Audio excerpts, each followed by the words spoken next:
The girls who glowed in the dark. The radium scandal. In the early 1920s, if you walked through the streets of New Jersey at night, you might see something impossible. You might see a group of young women walking home, their clothes, their hair, and even their skin glowing with a faint, ethereal green light. They were called the Ghost Girls. They were the envy of the town. They were well paid, they were glamorous, and they were already dead. They just didn't know it yet. Radium was the miracle element of the age. Discovered by Marie Curie, it was marketed as a cure-all. People drank it in tonics for energy and wore it in jewelry for status. So when the United States Radium Corporation hired hundreds of teenage girls to paint watch dials for the military, it was considered the job of a lifetime. The pay was 3 times the average, and the work was simple. To get the finest point on their brushes, the supervisors taught them a specific technique. Lip, dip, paint. Put the brush in your mouth, sharpen it with your tongue, dip it in the glowing paint, and touch the dial. Every time they licked the brush, they swallowed a tiny bit of the sun. The girls, concerned, asked if the paint was safe. The scientists, who wore lead aprons and handled the radium with tongs in their private labs, looked at the girls in their thin cotton dresses and told them, "It will put roses in your cheeks."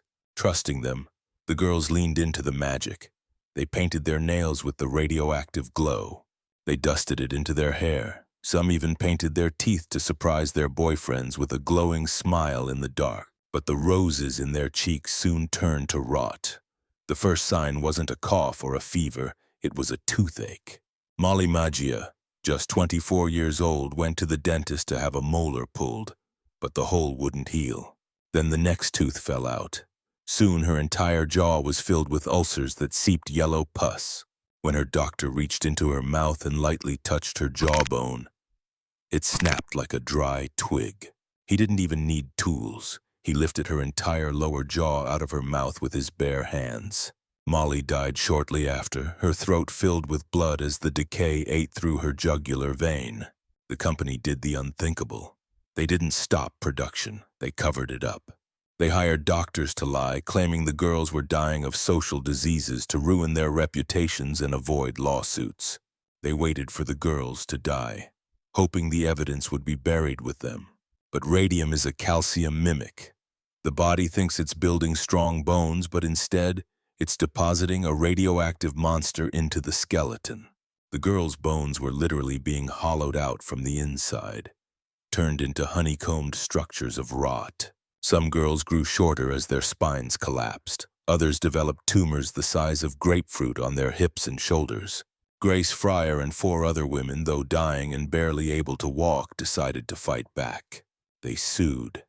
By the time they reached the courtroom, they were so weak they couldn't even raise their hands to take the oath.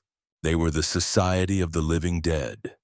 Their battle changed American history forever, leading to the first laws protecting workers from occupational hazards.